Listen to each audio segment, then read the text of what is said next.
have we lost?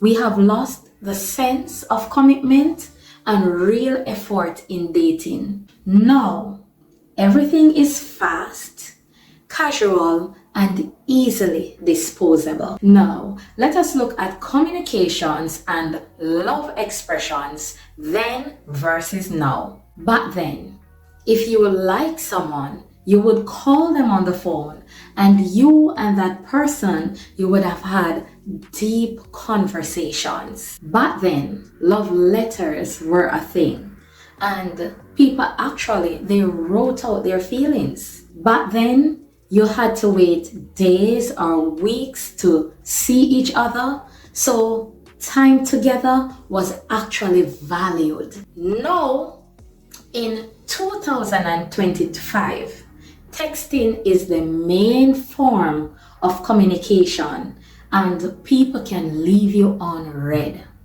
They don't have to read your text, they don't have to respond to you. Now, in 2025, instead of long, heartfelt letters, we will send short text and emojis.